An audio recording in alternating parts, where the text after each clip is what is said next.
Hello guys, nandito kami sa Lumbi guys. Kita yung yung grabe talaga yung putik. Isang araw pa to umulan dito. Magbagyo kasi dito. Guys. Guys, mga tawid.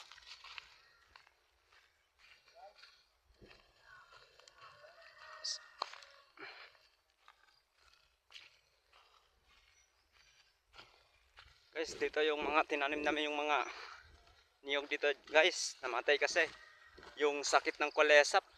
Yung saan na. Pati dito sa Sibuko.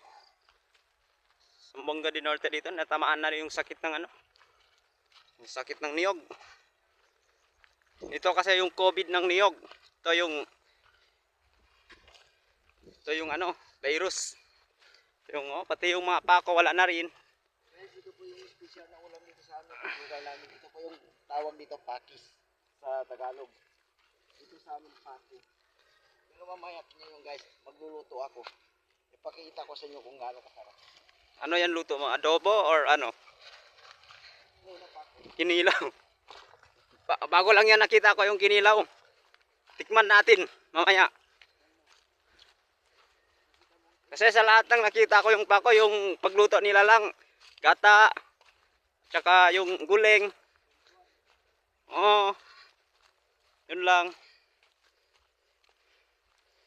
Guys, dito na kami guys sa area namin dito sa sa Lumbi. Ito kasi yung Barangay Tipurok.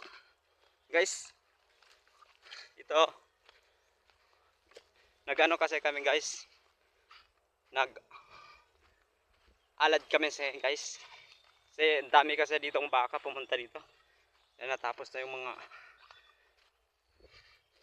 mga saging namin. Yan. Thank you guys.